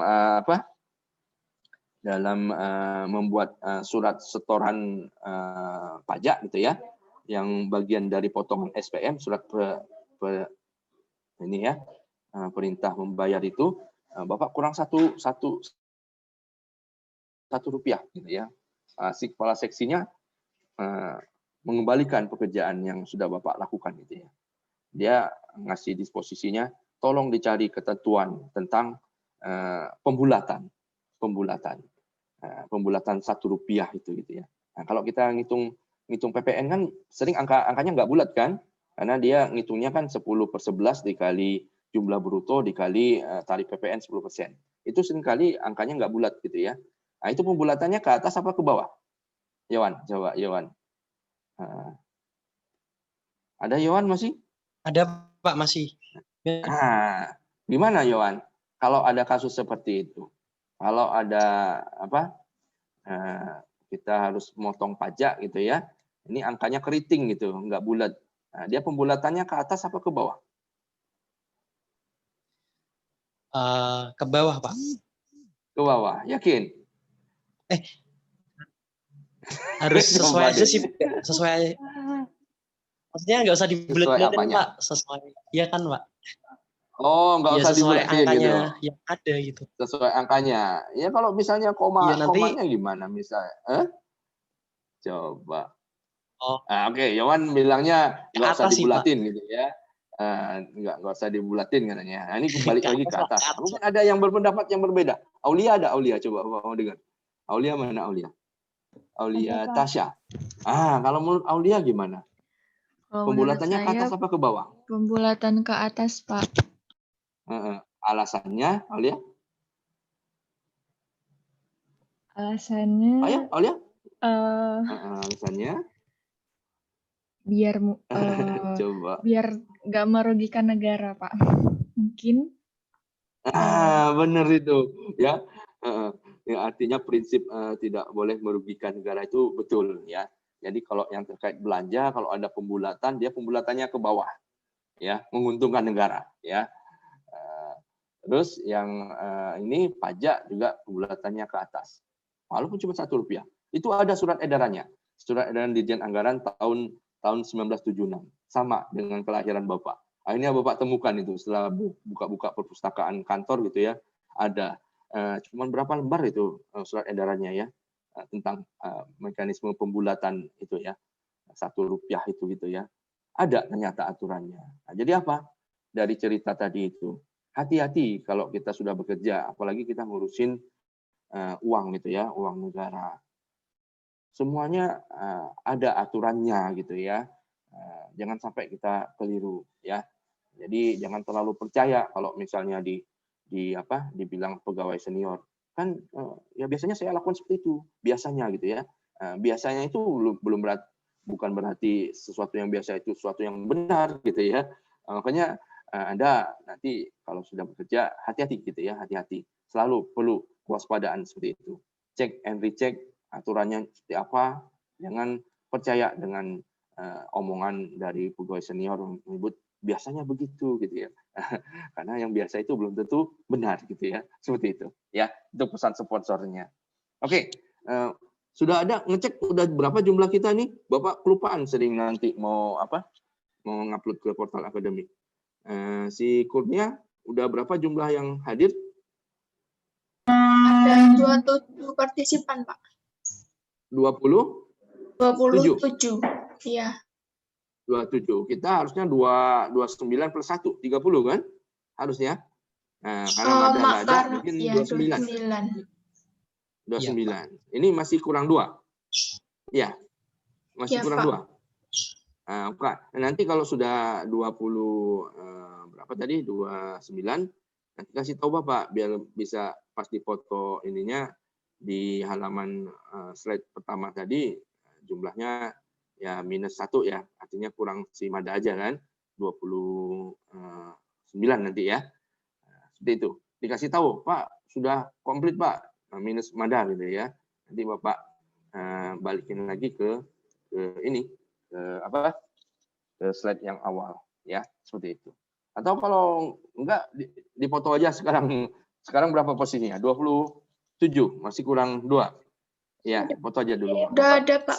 Sudah ada di grup. Udah ada. Yang 29. Oh, udah ada di grup. Oh, 29 sudah. Alhamdulillah kalau gitu. Ya, lanjut ya. Pak belum sempat ngecek ke sana ya. Oke, kita lanjut. Nah, ini surat keterangan penyebab terjadinya kesalahan pada SP2B. Jadi kalau di mekanisme SP2D ada namanya retur SP2D ya. Retur SP2D. Artinya SP2D-nya dikembalikan gitu kan untuk diperbaiki. Sama halnya juga dengan ini gitu ya. Analoginya kalau dia salah ya harus diperbaiki ya. Nah, di sini di surat keterangan yang ditandatangani oleh KPA atau kepala kantor atau pimpinan BLU itu ya. Ini dijelaskan di sini dia menyebutkan bahwa terdapat kesalahan pada SP3B BLU nomor sekian tanggal sekian yang sudah diterbitkan SP2B BLU-nya nomor sekian tanggal sekian sehingga diralat dengan SP3B BLU nomor sekian tanggal sekian gitu ya. Jadi ada sehingga diralat dengan kata-kata kuncinya itu ya. Adapun penjelasan penyebab terjadinya kesalahan pada SP3B BLU tersebut adalah satu ya, uraiannya apa, keterangan ralatnya seperti apa. Misalnya kalau dia keliru penggunaan akun, ya semula akunnya sekian, diralat menjadi akun sekian gitu ya, seperti itu. Contohnya ya, itu. Terus ada juga dia perlu melampirkan SPTJ, surat pernyataan tanggung jawab gitu ya, yang bertanda tangan di bawah ini KPA, kepala kantor, pemimpin BLU menyatakan bahwa saya bertanggung jawab penuh, nah gitu ya. Nah, intinya sih sebenarnya mirip-mirip juga surat pernyataan tanggung jawab mutlak gitu ya. Cuman kata mutlaknya diganti dengan penuh gitu ya. Menyatakan bahwa saya bertanggung jawab penuh atas gitu ya. Ya. Mungkin tadi kesalahan ini ya dalam SP3B BLU tadi gitu ya. Dengan rincian sebagai berikut gitu ya. Misalnya untuk akun sekian jumlah uangnya ternyata berbeda dengan yang sudah disahkan. Jadi seperti itu ya. Bukti-bukti pendapatan dan atau belanja di atas disimpan sesuai dengan ketentuan yang berlaku. untuk kelengkapan administrasi dan keperluan pemeriksaan aparat pengawas fungsional. Siapa yang menyimpan dokumen tadi? Yang menyimpan adalah PPS PM, pejabat peneretangan surat perintah membayar. Ya, dia yang menyimpan. Jadi kalau ada keperluan auditor, ada pemeriksaan oleh Itjen gitu ya. Yang pertama kali yang diminta adalah PPSPM ini ya, karena dia yang pegang bukti-bukti pendapatan dan belanja ya. Apabila di kemudian hari terjadi kerugian negara akibat terbitnya SP3B BLU ini, maka saya bersedia KPA tadi ya bertanggung jawab sepenuhnya atas kerugian negara dimaksud dan dapat dituntut penggantian ya TGR, tuntutan ganti rugi gitu ya, sesuai dengan ketentuan peraturan perundangan. Itu ya, jadi surat pernyataan tanggung jawab mutlak ya, atau surat pernyataan tanggung jawab sekarang M-nya nggak ada lagi gitu ya. Isinya seperti itu. Dia bertanggung jawab sepenuhnya atas kerugian negara dan dia juga bersedia kalau dituntut TGR, tuntutan ganti rugi seperti itu ya. Oke, itu jadi materi kita hari ini cuman itu saja. Setelah ini mungkin kita kasih kesempatan kelompok 1 dan kelompok 2 mungkin ya untuk paparan. Kita masih punya waktu sekitar 45 menit ya. Kalau kita kasih waktu sekitar 20 menit masing-masing boleh? Kelompok 1 kalau nggak salah tadi membahas tentang satu BLU-nya UNJ ya, Universitas Negeri Jakarta, betul? Halo? Ada kelompok 1? Iya, Pak. Kelompok 1 itu timnya si Aisyah ya, Putri Salsabila, Aulia, Tasya, Depti, Yana, Kurnia, Zurupa, dan Syifa. Ya. Siapa yang mau menyampaikan duluan? Untuk pertama mungkin terkait penyusunan RBA ya, secara singkat mungkin dibaca ini summary, eksekutif summary-nya gitu ya. Terus baru nanti masuk kita rencana penerimaan dan pengeluaran ya. Karena materi kita kan hari ini simulasi gitu ya. Simulasi rencana penerimaan dan belanjalah pengeluaran seperti itu ya. Oke, ini kalau Bapak lihat halamannya untuk RBA-nya aja mereka setebal 95 halaman. Betul ya? Kurnia, betul? Sampai sebanyak Pak. itu? Iya, ya nggak apa-apa. Terus yang rencana penerimaan dan pengeluaran mereka sampai 37 ya? 37 halaman. Ya udah, nggak apa-apa. Tapi intinya Bapak untuk yang RBA mungkin bisa dibacakan kepada teman-teman tentang di ringkasan eksekutifnya saja ya. Kebetulan mereka bikin RBA-nya ini RBA tahun 2000 berapa nih? 2019 ya? Iya, Pak. Soalnya datanya adanya itu. Ya udah nggak apa-apa ya. Nggak apa-apa. Yang penting sudah berusaha ya. Sebenarnya sih Bapak pengennya Anda coba nyusun 2021, tapi mungkin sulit, ya udahlah dari dokumen yang ada aja nggak apa-apa ya, yang penting sudah ada usaha. Oke, Bapak mungkin harus share dulu ya biar bisa teman-teman yang lain juga bisa membaca ini ya, melihat tugas yang dikerjakan oleh kelompok 1. Kelompok 1 kita coba buka dulu yang RBA-nya ya. Siapa yang mau bacain eksekutif summary-nya, ringkasan eksekutifnya dari 5 orang ini? Siapa? Ada? Halo? Saya, Pak. Siapa nama? Aisyah. Aisyah. Oke, nanti giliran kali ya.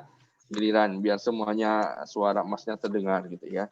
Mungkin Aisyah, Aulia, Depti sampai Syifa kebagian semua.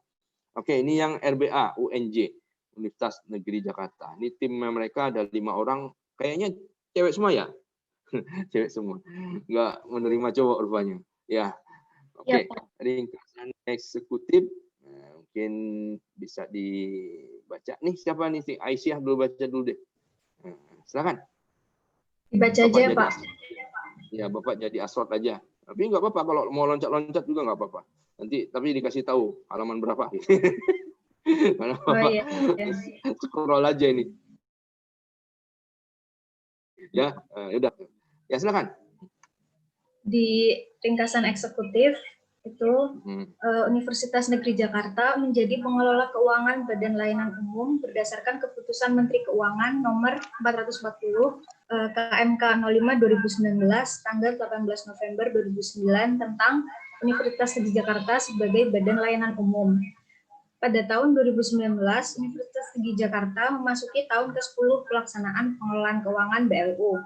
Pada tahun 2016, UNJ menerapkan remunerasi bagi sivitas akademikanya. Demikian pula struktur organisasi dan tata kelola UNJ yang baru berdasarkan Permenristek Dikti nomor 44 tahun 2016 diterapkan pada tahun tersebut.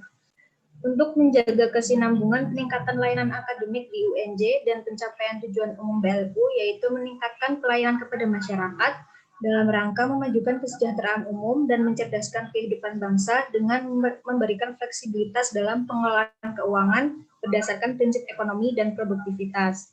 Dan penerapan praktek bisnis yang sehat telah dibuat rencana bisnis anggaran tahun 2019 yang didasarkan pada kinerja tahun 2018. Kinerja 2018 ini mengacu pada rencana strategi bisnis UNJ periode 2015 sampai 2019 yang disusun berdasarkan Renstra Kemenristek Dikti dan arah kebijakan Rektor UNJ. Pada tahun 2018, kinerja UNJ terfokus pada peningkatan kualitas pembelajaran dan kemahasiswaan, relevansi dan produktivitas penelitian, serta kinerja dan akuntabilitas keuangan di UNJ.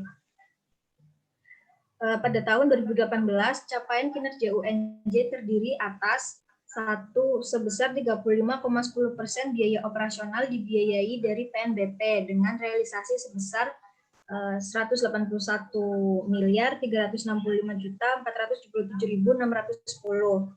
Yang kedua, jumlah realisasi pendapatan PNBP BLU per September 2018 sebesar 318.354.729.022 rupiah.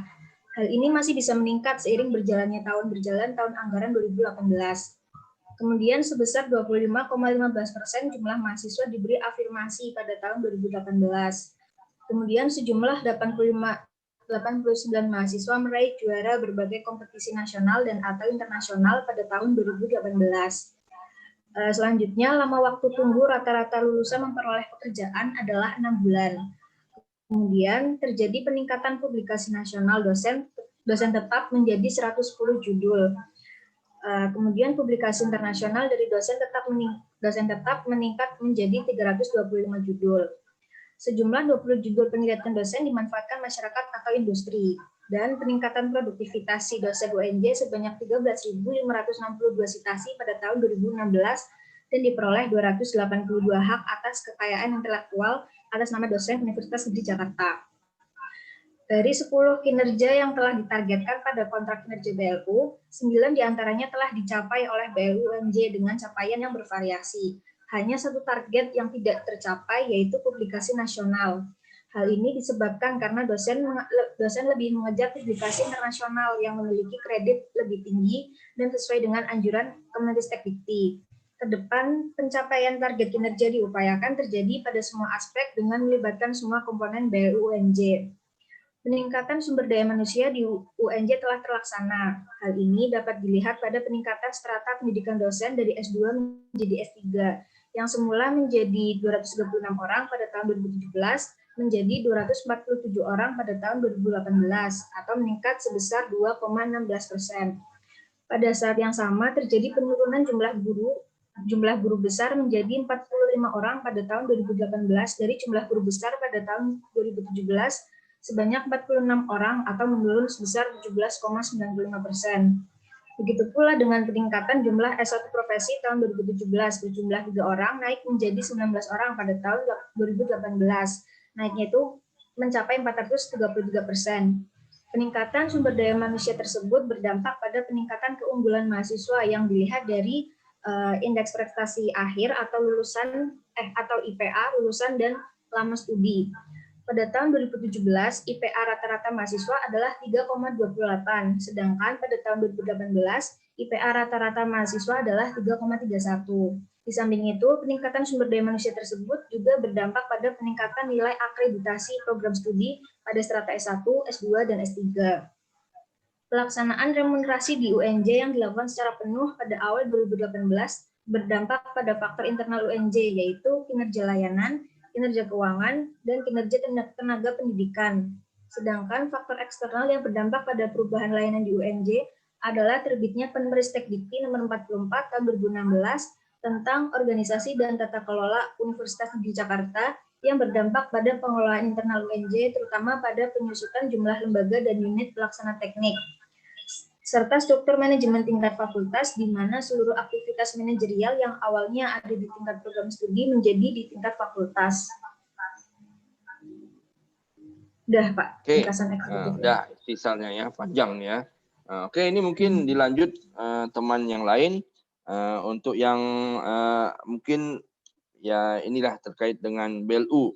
Ini dijelaskan di bagian pendahuluan di umum gitu ya. Mungkin sampai dengan sejarah dan perkembangan mungkin bisa dibacakan lagi oleh siapa nih? Si Aulia apa Depti apa Kurnia apa sih Pak? Yang mau bacain lagi? Siapa? Saya Pak, Aulia Pak. Aulia, coba deh Aulia ya. Tadi Ini sampai mulai dengan sejarah perkembangan. Dari ya terserah mau lompat-lompat yang mana, mungkin nggak perlu dibaca semua. Tapi ini mungkin ya, yang penting-pentingnya di bagian mana enggak apa-apa, silakan dibaca. Mungkin dari paradigma kali. Paradigma baru pengelolaan keuangan negara, mungkin situ yang penting ya terkait dengan BLU. Itu. Pengelolaan keuangan negara. Itu ada tuh di paragraf ketiga. Oh iya Pak. Jadi di bagian umum ini menggambarkan tentang BLU secara umum dan UNJ secara khususnya. Kemudian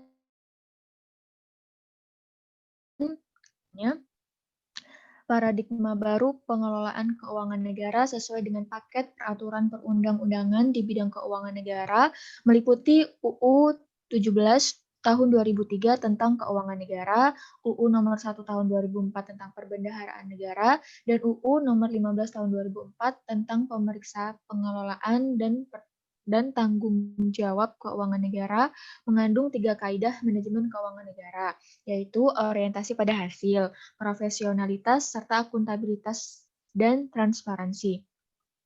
Paradigma ini dimaksudkan untuk memangkas ketidakefisienan. Organisasi pemerintah dinilai sebagai organisasi yang birokratis, yang tidak efisien, yang lambat, dan tidak efektif.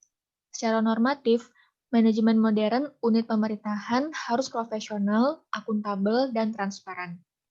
Ditinjau dari mekanik view pemerintah sebagai regulator dan sebagai administrator, sedangkan dari organic view pemerintah berfungsi sebagai public service agency dan sebagai investor. Peranan sebagai regulator dan administrator erat sekali kaitannya dengan birokrasi, sedangkan sebagai agen pelayan masyarakat dan sebagai investor harus dinamis dan dapat ditransformasikan menjadi unit yang otonom. Di dalam melaksanakan kegiatannya, pendanaan BLU Universitas Negeri Jakarta mempunyai kemampuan untuk mengoptimalkan pendapatan pada pusat bisnis yang dimiliki melalui efisiensi, optimalisasi penggunaan sumber daya secara holistik. Pembiayaan universitas diperoleh dari berbagai jenis sumber pendapatan, meliputi anggaran belanja rutin, anggaran pembangunan, dana masyarakat, pinjaman luar negeri, hibah dan sumber lain yang sah. Anggaran yang diperoleh setiap tahun dituangkan dalam DIPA. Dalam rangka meningkatkan kualitas layanan pendidikan tinggi dan mewujudkan akuntabilitas publik, UNJ melalui Lembaga Pengembangan Pendidikan dan Penjaminan Mutu sesuai dengan Permenristek Dikti nomor 44 tahun 2016 tentang SOTK UNJ untuk membangun sistem penjaminan mutu akademik dan memperkuat satuan pengawas internal untuk mengontrol pelaksanaan kegiatan dan pelaksanaan anggaran UNJ. Lembaga Pengembangan Pendidikan dan Penjaminan Mutu berkewajiban untuk pengembangan SPM di Universitas Negeri Jakarta sebagai upaya sistematis dan terpadu dalam rangka meningkatkan mutu pendidikan serta mewujudkan visi UNJ. Selain itu, untuk jangka panjang, LP3M akan terus berupaya menciptakan budaya dalam sistem dan proses pelaksanaan Tridharma perguruan tinggi. Pemahaman dan pengetahuan Sivitas Akademika tentang konsep mutu dan penjaminan mutu diharapkan dapat meningkatkan kesadaran mereka tentang mutu. Peningkatan kesadaran ini akan mendorong keterlibatan aktif akademika Sivitas UNJ dalam penerapan penjaminan mutu. Penyusunan strategi internalisasi dan sosialisasi sistem penjaminan mutu merupakan langkah awal dalam menumbuh kembangkan budaya mutu di lingkungan Sivitas Akademika dan stakeholders UNJ. Pengembangan SDM untuk mendukung terlaksananya penjaminan mutu telah dilakukan dan akan terus dilakukan di tahun mendatang. Audit mutu akademik internal atau evaluasi mutu internal dilakukan secara berkala untuk melihat kepatuhan setiap unit terhadap standar mutu yang telah ditetapkan. Saat ini, data untuk audit mutu akademik internal diinput secara online. Hasil pelaksanaan AMAI atau audit mutu akademik internal tadi dilaporkan ke rektor dalam bentuk rekomendasi-rekomendasi pembinaan yang akan segera ditindaklanjuti dalam rangka mewujudkan adanya peningkatan mutu akademik. Rektor selaku pimpinan tertinggi menindaklanjuti hasil rekomendasi tersebut dan diwujudkan dalam bentuk program-program kerja sesuai dengan visi, misi, dan tujuan penyelenggaraan pendidikan di UNJ. Program-program itulah yang kemudian disusun dalam RBA setiap tahun anggaran. Kemudian ada karakteristik bisnis BLU. Oke, cukup kali ya. Cukup kali ya. Paling enggak sudah kita tangkap kalau ini kan BLU di pendidikan tinggi samalah seperti PKN STAN. Cuman kalau UNJ ini kan perguruan tinggi yang sudah lama. Dulu namanya IKIP Jakarta gitu ya. Terus mereka bertransformasi menjadi universitas gitu ya. Bahkan mereka katanya ingin naik kelas lagi gitu ya. Mereka tidak puas dengan status BLU itu ya. Mereka ingin naik tingkat menjadi seperti Unpad, Universitas Pajajaran, Universitas Hasanuddin, jadi PTNBH seperti itu ya. Oke, mungkin kita coba lagi untuk yang tugas yang berikutnya untuk menyusun ini rencana penerimaan dan pengeluaran UNJ tahun anggaran 2019 berdasarkan RBA tadi gitu ya. Nah, ini siapa yang mau menyampaikan? Bapak coba buka lagi untuk yang ininya ya. Untuk yang tugas membacanya dulu ya. Nanti kita coba kita kritisi sama-sama. Share screen-nya Bapak masuk ke dulu ya. Jadi share screen-nya ini ditutup dulu kali ya. Oke, share screen yang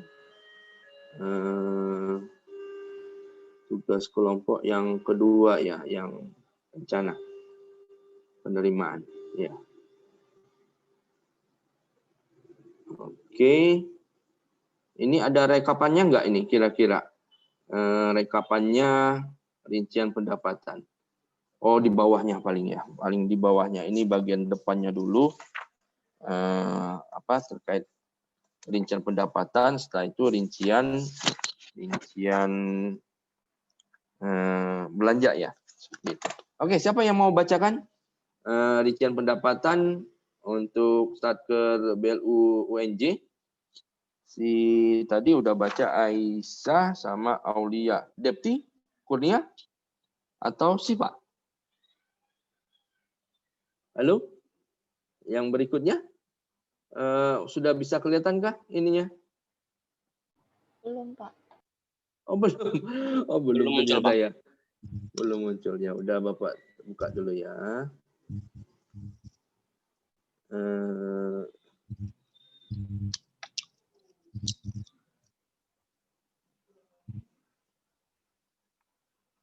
Kalau itu sudah? Belum? Belum juga ya? Oke, harus dibuka dulu kalau gitu ya. Kalau gitu Bapak buka dulu di rencana penerimaan dan pengeluaran BLU. Setelah itu baru dibuka untuk share screen-nya. Ya. Share screen rencana mana dia tadi?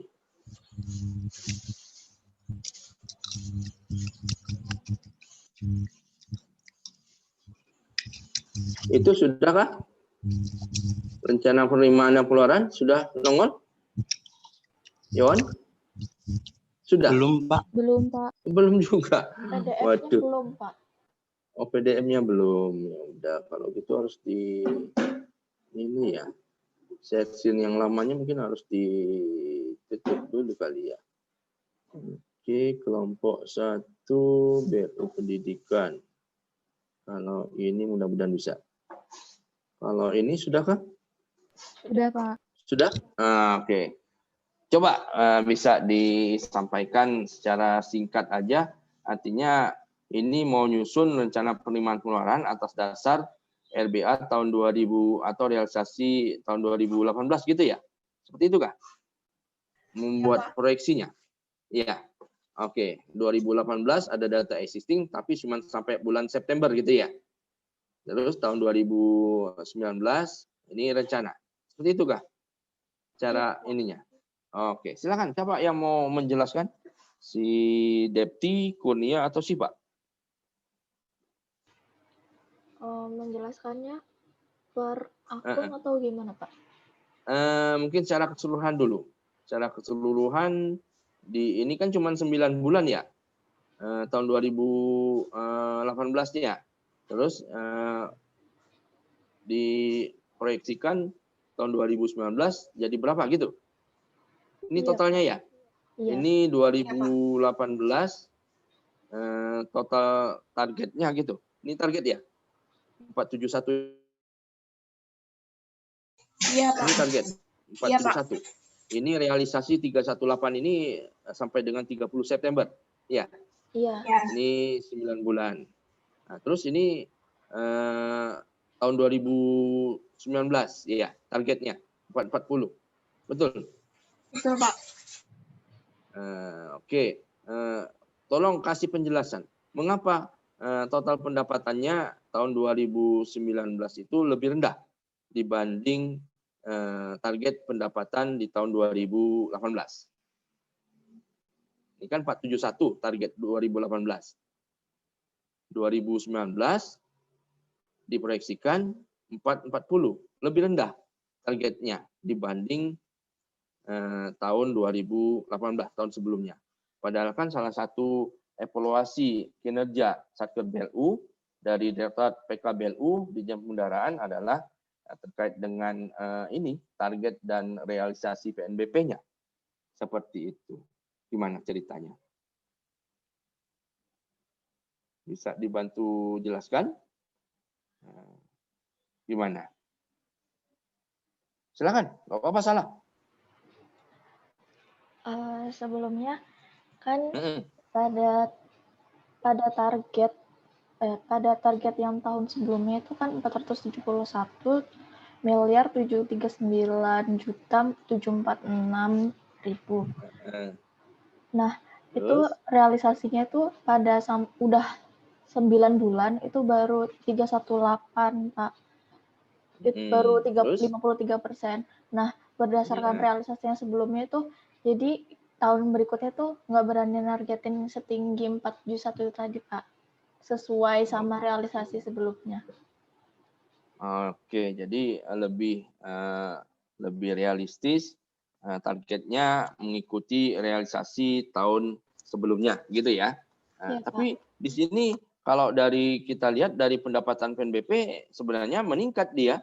Tahun 2018 itu PNBP-nya 260, betul kan? 2019 dia naik 262. Artinya yang berkurang ini sebenarnya penerimaan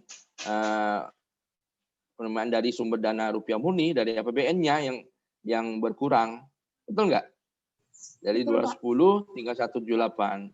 Sebenarnya itu alasannya tadi Bapak ingin itu mendapat penjelasan itu. Ya, kalau dari sisi Satker BLU memang target PNBP-nya diupayakan dia naik terus. Target secara keseluruhan untuk pendapatan di Satker BLU ini ya memang menurun ya, karena rupiah murninya yang menurun di situ kan. Artinya apa? Artinya pendanaannya gitu ya dari rupiah murni dari pemerintah mungkin berkurang karena dianggap si Satker UNJ tadi sebenarnya bisa mengoptimalkan PNBP-nya ya.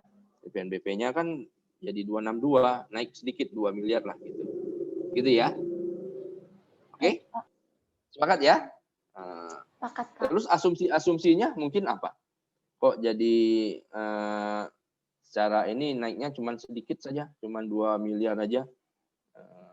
Ada nggak disebutkan di sini? Atau di RBA-nya mungkin ya? Di RBA-nya biasanya di asumsi-asumsi ekonomi makronya, mengapa dia mencantumkan target PNBP-nya sekian gitu ya. Itu ya. Mungkin harus dibaca di RBA-nya. Kalau ini udah hitung-hitungan semua. Mungkin udah melakukan inilah mereka melakukan proyeksi lah kelompok 1 ya. Oke, kita kasih aplaus dulu lah untuk kelompok 1 gitu ya. Mungkin selanjutnya kelompok 2 kali ya. Kelompok 2 siap-siap. Siapa yang ada yang mau bertanya? Yohan?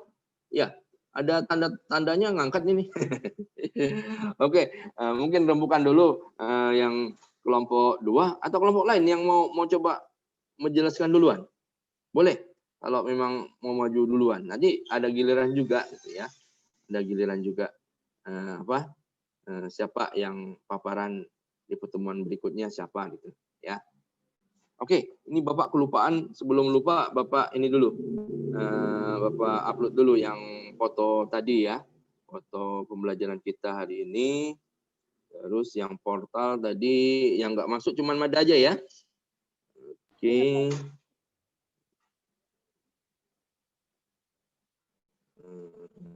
Bapak ambil dulu fotonya. Masih proses ya. Nggak mau dia belum. Ya udah. Siapa yang mau paparan berikutnya? Kelompok 2 apa kelompok yang lain? Silakan. Siapa nih?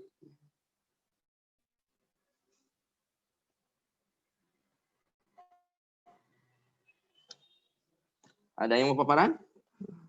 Belum ada? Masih ada waktu kita sekitar 20 menit ya.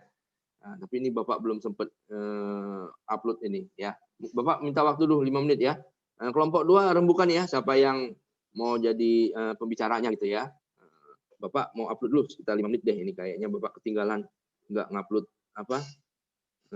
ini foto tadi, foto bukti pembelajaran kita hari ini.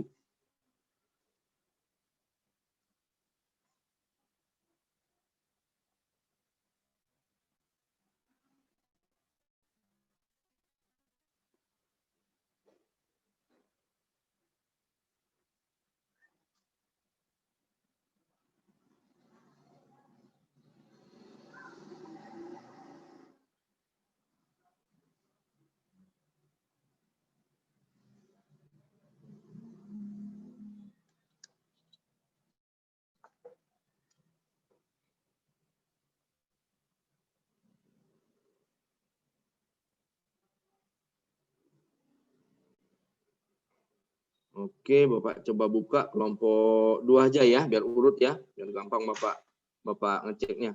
Kelompok 2 ngambil BLU apa? Bidang apa? Lemigas ya? Iya, Pak. Lemigas. Lemigas itu di bawah ini. ESDM. Bukan? Iya, SDM. Pak. Yang di depan Cipulir itu bukan nggak? Iya, Pak. Lokasinya? Iya. Iya, di Betul Cipulir. ya. Cipulir itu ya. Iya, kalau cewek-cewek sering belanja baju di Cipulir tahu kayaknya. Oke, ini tugas nyusun RBA. Kelompok 2 udah bisa kelihatan? Belum? Belum Bapak share ya? Belum kebaca? Belum. Oh, belum ya. Udah kalau gitu Bapak ini dulu deh. Bapak Set dulu ya. Kelompok 2. Kelompok 1 sudah tadi. Sekarang mau coba kelompok 2. Mana dia? Kelompok 2. Belum nongol ya? Coba dulu. Share screen. Lemigas RBA. Kalau itu sudah kelihatan? Sudah? Sudah, Pak. Halo? Sudah, Oke. Pak. Ini ada yang cowok nggak? Ini ada yang cowok nih. Ada? Ada, Pak. Cewek semua juga? Ada? Ada yang cowok. Ada, Pak. Zupar itu? Zupar Iya. ya? Zupar, Iya, Bapak Pak. mau dengar suara Zupar? Iya, Pak. Masa cewek terus. Aduh, biar maco dikit lah gitu ya. Zupar mau baca yang mana nih? Dari mulai pendahuluan apa ikhtisar, ini summary-nya ada nggak di sini? Ikhtisar ininya. Mohon maaf, Nggak Pak. Nggak ada ya. Nggak Kita- ada. Ya udah kalau ya nggak apa-apa. Kalau gitu bacanya dari mana nih yang mulai ada BLU-nya gitu loh.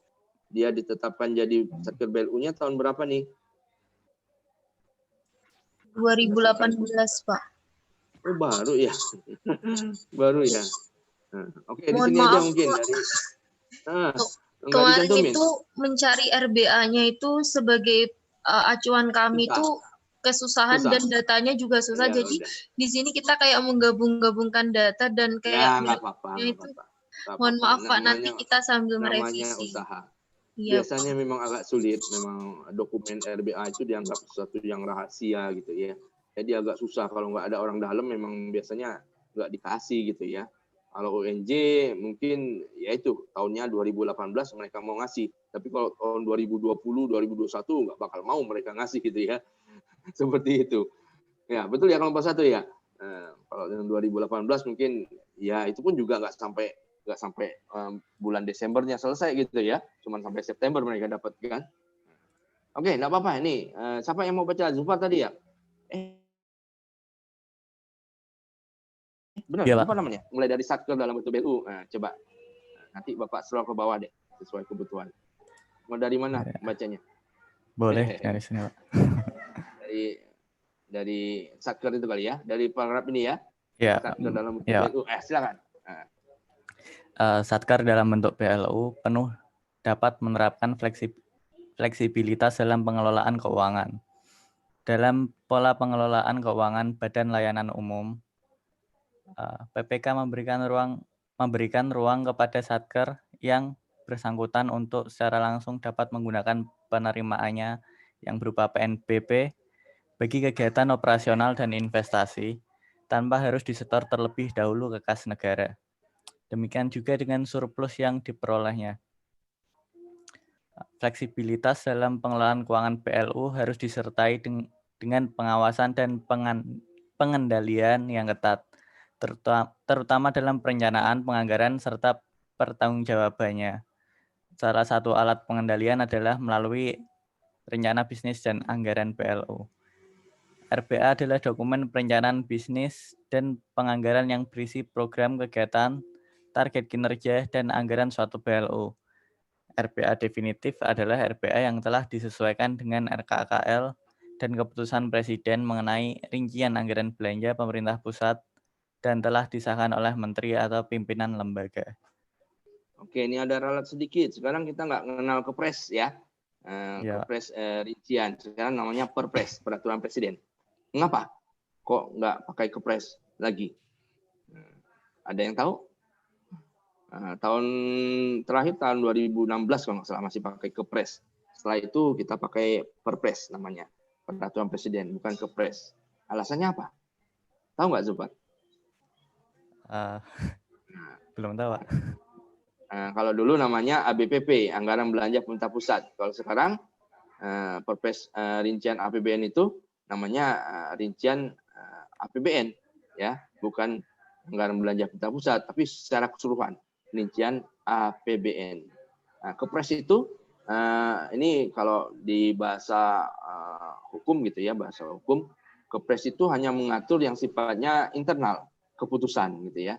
Tapi kalau peraturan peraturan presiden, dia bisa lebih luas ya, mengatur ke eksternal gitu ya. Jadi misalnya Anda pertama nanti menerima SK sebagai pengangkatan CPNS, itu keputusan berdasarkan SK Menteri Keuangan gitu ya. Nah, bukan peraturan Menteri Keuangan. Nah, seperti itu ya. Jadi kalau peraturan Menteri Keuangan artinya dia sifatnya mengatur yang lebih luas. Tapi kalau keputusan itu mengatur internal Kementerian Keuangan saja. Nah, sama hal juga seperti ini. Ya, kalau keputusan presiden itu dia lebih ke mengaturnya ke dalam ya. Tapi kalau peraturan presiden dia lebih mengaturnya ke eksternal, lebih luas, bisa dipakai lebih luas. Itu ya, biar jangan sampai salah. Oke, lanjut ke sejarah Lemigas sampai dia ditetapkan menjadi Satker Belu. Mungkin yang cewek lagi siapa? Setelah Zufar? Ada? Siapa timnya? Saya, Pak. Nah, silakan lanjut. Baik. Bacakan sejarah Lemigasnya. Pusat Penelitian dan Pengembangan Teknologi Minyak dan Gas Bumi, PPPT MGB Lemigas merupakan lembaga penelitian dan pengembangan pemerintah pada Kementerian ESDM yang berada di bawah Unit Eselon 1 Badan Penelitian dan Pengembangan atau Balitbang, Energi dan Sumber Daya Mineral. Hal ini sesuai dengan Peraturan Menteri Energi dan Sumber Daya Mineral ESDM nomor 18 tahun 2010 tentang organisasi dan tata kerja Kementerian ESDM sebagaimana telah diubah dengan Peraturan Menteri ESDM nomor 22 tahun 2013. Pembentukan Pusat Penelitian dan Pengembangan Teknologi Minyak dan Gas Bumi Lemigas memiliki sejarah yang panjang, baik dari sektor anggaran, studi hingga pembentukan tim awal dan pada akhirnya terbentuk pada tanggal 11 Juni 1965. Hal ini juga tidak luput dari berbagai kepentingan asing pada saat itu. Oke, coba kita lompat sampai dia penetapan sebagai Satker BLU kapan gitu ya? Coba ini. Katanya 2018 ya? Tadi sebut Zufar bilang ya. Benar Zufar ya? Tahun penetapan dia sebagai BLU sempat dicantumkan di sini? Enggak, lupa ya? Kayaknya enggak ada ya. Kayaknya enggak ada. Harusnya ngasih sejarahnya sampai dia menjadi Satker BLU ya. Lupa kali atau susah mencarinya gitu, nomor berapa ininya. Ya. Oke, ini kita sebagai pengantar artinya ini Satker BLU-nya baru lah ya, baru tahun 2018 dia ditetapkan sebagai Satker BLU. Nah, sekarang kita masuk coba ke rencana rencana penerimaan dan pengeluarannya gitu ya. Mungkin di slide yang berikutnya di Excel-nya kali ya. Coba Bapak stop share dulu. Share lagi yang rencananya ya. Rencana penerimaan dan pengeluarannya. Coba mudah-mudahan ada ya. Ini bikin proyeksinya gimana nih kelompok 2? Apa dikira-kira saja pakai ilmu laki gitu? Lu kira-kira aja Luki atau sumbernya dari mana? Kita itu Pak, awalnya kita mulai nyusun tarif itu dari awal kan Pak. Maksudnya kita mulai menghitung tarif. Habis itu dari tarif itu kemudian kita menentukan kan ada cost driver-nya itu ya Pak ya. Dari cost driver itu menjadi dasar untuk membuat belanja yang untuk khusus dari PNBP-nya, yang dari PNBP bukan dari rupiah murni. Nah, kemudian dari tarif itu kita proyeksikan volumenya berdasarkan asumsi kita untuk membuat penerimaannya gitu, Pak. Oke, Soalnya jadi dari ini datanya tidak. Murni dari kreativitas dari kelompok 2 gitu ya. Dengan asumsi tertentu gitu ya. Oke, enggak apa-apa. Pak, iya, paling enggak sudah ada usaha gitu ya. Oke, untuk data penerimaan diperkirakan berapa? Ini 11 ya. 11 miliar ini bukan? Ini dalam ribu kah? Atau Oh, dalam rupiah ini ya, 11 miliar total pendapatan. Betul? Betul, Pak. 11 miliar. Betul. Jadi yang dari PNBP-nya berapa nih? Yang murni dari PNBP-nya artinya cuma dari pendapatan layanan jasa utama gitu ya. Pendapatan non layanan jasa, rupiah murninya kita keluarkan, pendapatan hibah dalam negeri kita keluarkan juga kali ya. Jadi yang murni yang PNBP-nya cuma 1 dan 2 gitu. 4,7 tambah sekian-sekian ini. Ya. Atau gimana cara ngitungnya? Separuhnya gitu ya. Rincian penerimaan layanan. Ini total pendapatan 11 miliar. Betul ya? Terus pengeluarannya dari 11 tadi berapa? Totalnya. Belanjaannya ada di data pengeluaran, Pak. Oh gitu. Tadi kan di data penerimaan ada yang pendapatan layanan jasa. Itu kami rinci lagi di rincian penerimaan itu, Pak, berdasarkan di rincian sini. cost driver dari tarif yang di satu. Oke.